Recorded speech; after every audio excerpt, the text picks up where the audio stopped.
गोदी मीडिया का एक एंकर रोज दंगाई मानसिकता फैलाता है, उसके खिलाफ कोई कार्रवाई नहीं हुई और उस तरह के एंकरों से किसी को देशद्रोही बना दिया जाता है। उस पर राज्य व्यवस्था और न्याय व्यवस्था उसे लेकर इतना क्रूर हो जाती है, कोई दया भी नहीं दिखाती है, उसका प्रदर्शन नहीं करती।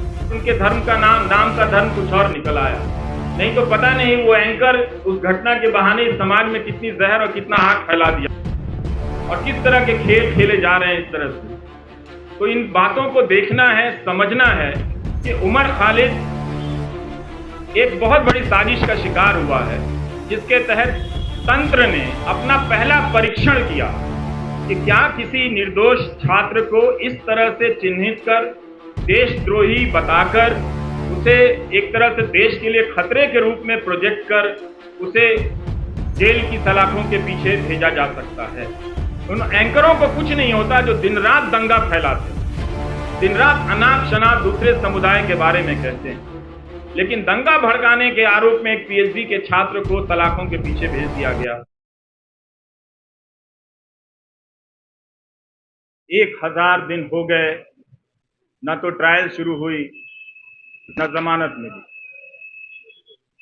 हमने तमाम बहसों में, कानून के फैसलों में यही पढ़ा और समझा, अदालतों की टिप्पणियों में देखा और जाना कि जमानत अधिकार है और जेल अपवाद है, लेकिन 1000 दिन उमर खालिद के जेल में ही हो गए।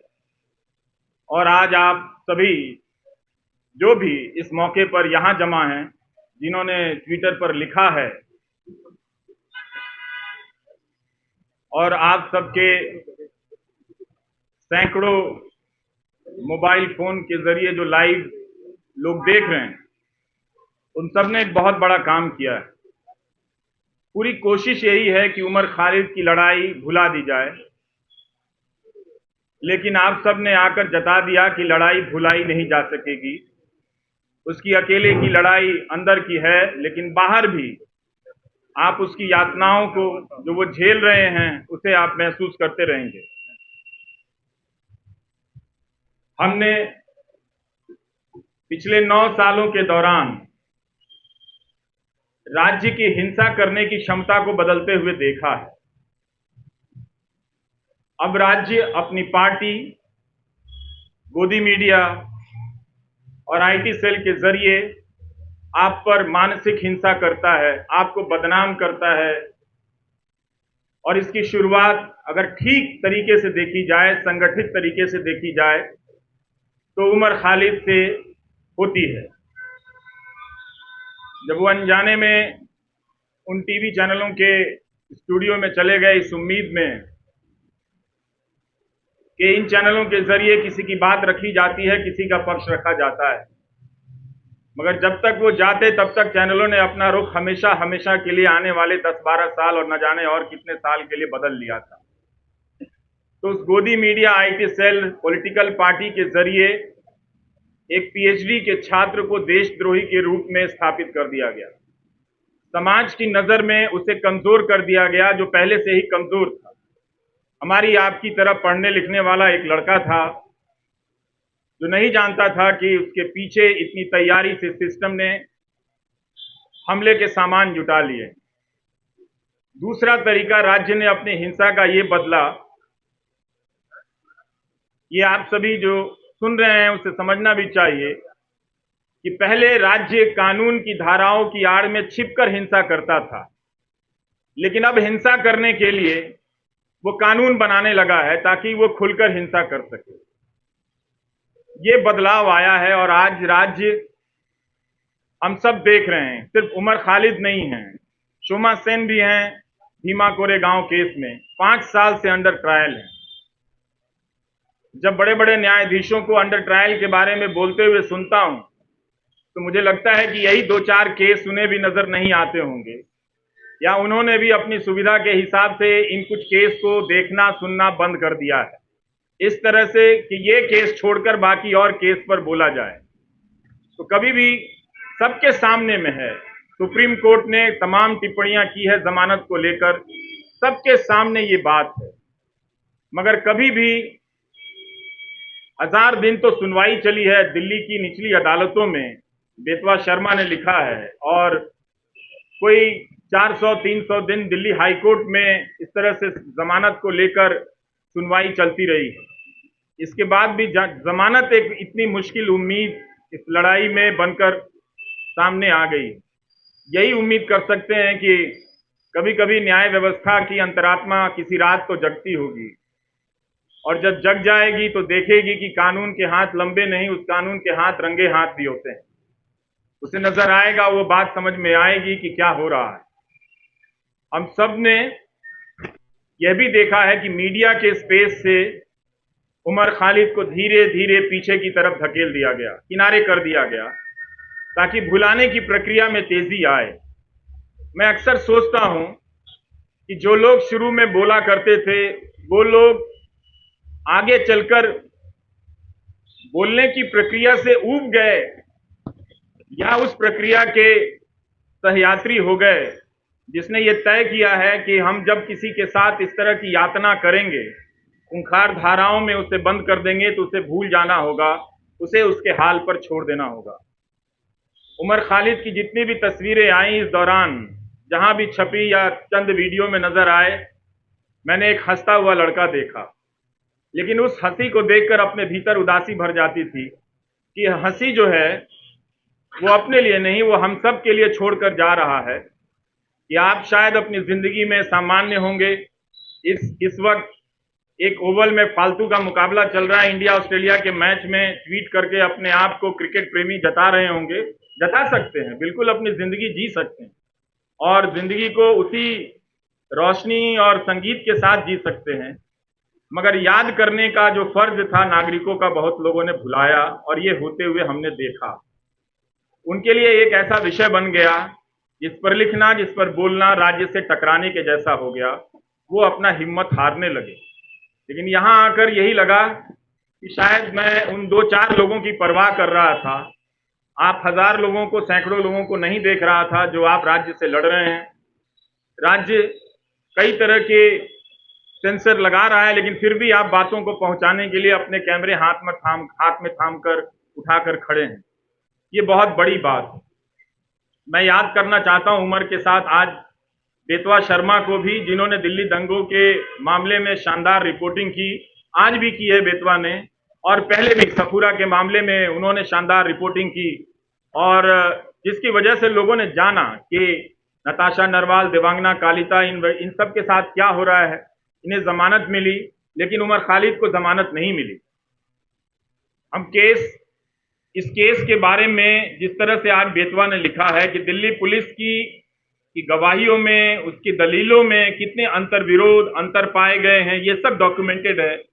और आप सभी को पढ़ना चाहिए कि एक पत्रकार ने, और पत्रकारिता सीखने के लिए भी पढ़ना चाहिए कि अपनी उस बात को कहने के लिए बेतवा शर्मा और उनकी टीम ने कितने 1000 पन्नों के दस्तावेजों को पलटा होगा, और उनके वकीलों ने जो उमर के साथ लड़ रहे हैं उन लोगों ने कितनी कानून की किताबों को पलटा होगा कि इंसाफ और जमानत तक के दरवाजे तक उमर खालिद को ले जाएं।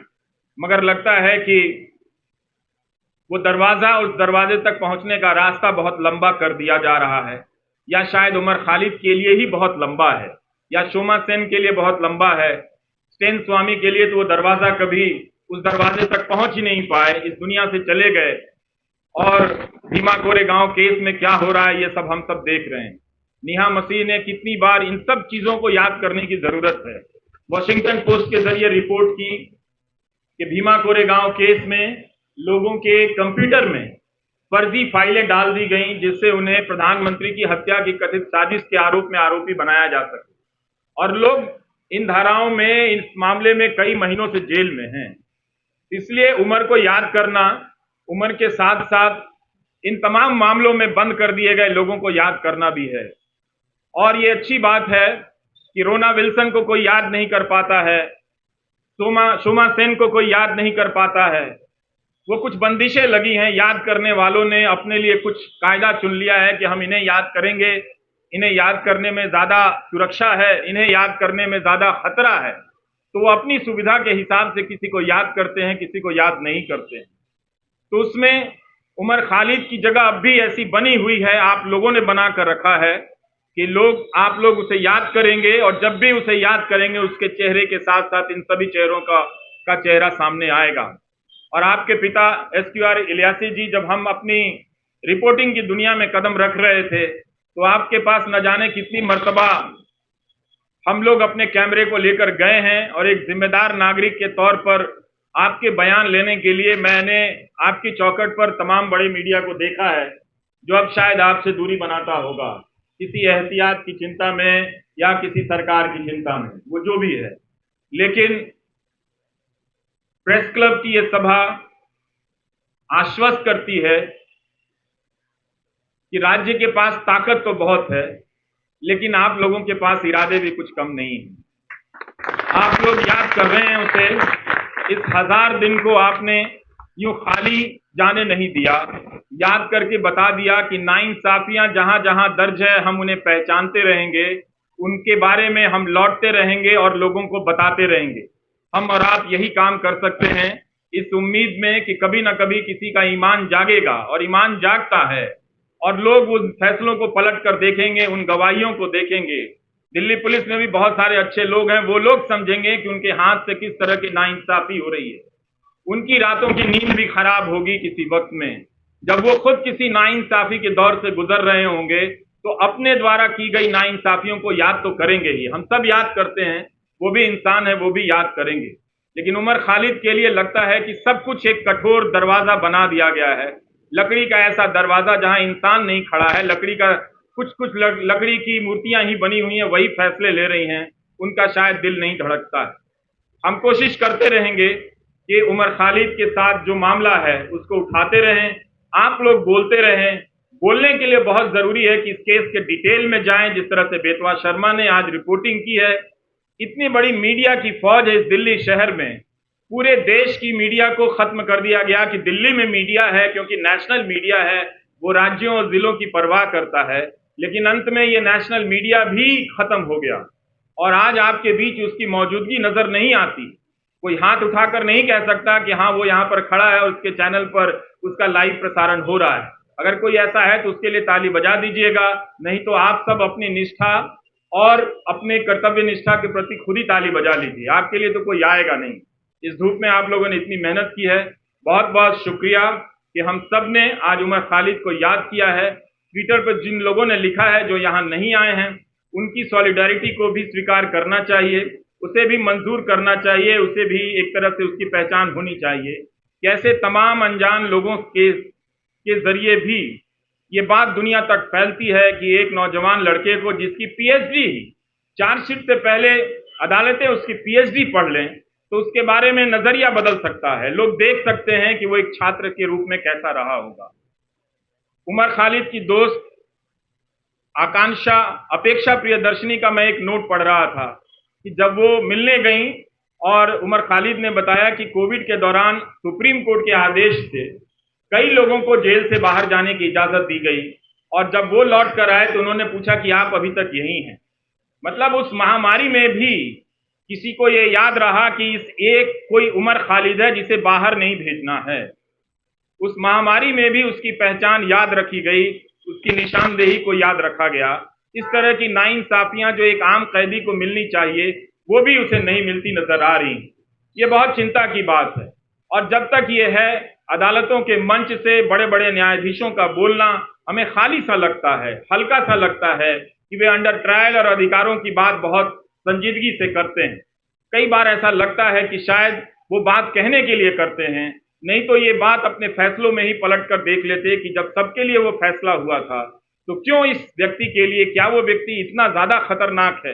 मीडिया अगर धारणा बना देगा, गोदी मीडिया का एक एंकर रोज दंगाई मानसिकता फैलाता है, उसके खिलाफ कोई कार्रवाई नहीं हुई, और उस तरह के एंकरों से किसी को देशद्रोही बना दिया जाता है, उस पर राज्य व्यवस्था और न्याय व्यवस्था उसे लेकर इतना क्रूर हो जाती है, कोई दया भी नहीं दिखाती है, उसका प्रदर्शन नहीं करती।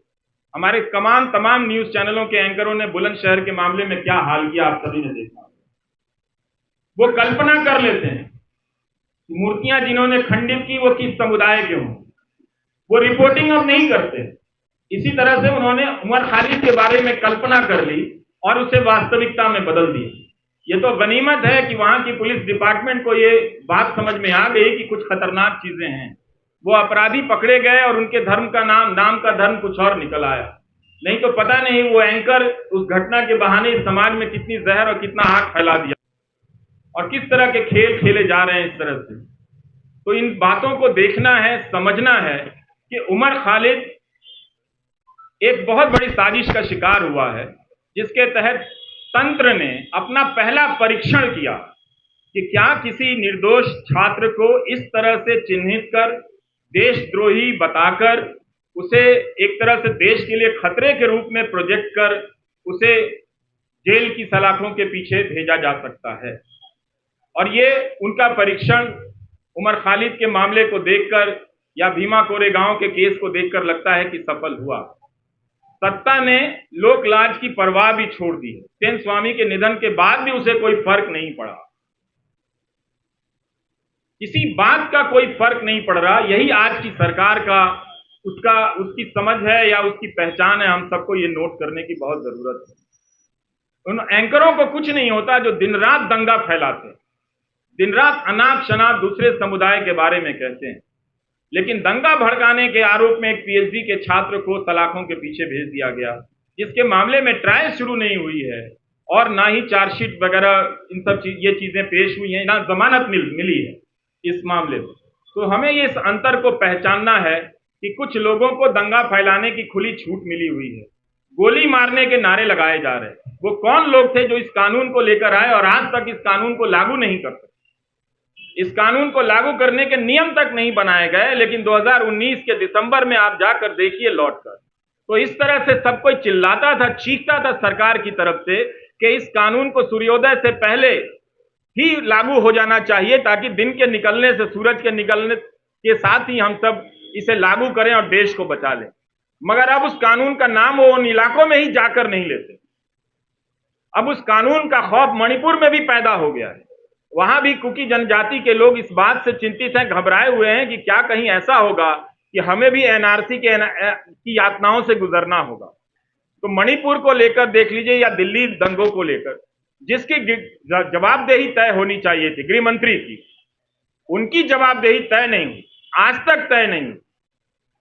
गोली मारने के जो नारे लगा रहे थे उनका मंत्रिमंडल में प्रमोशन हो जाता है।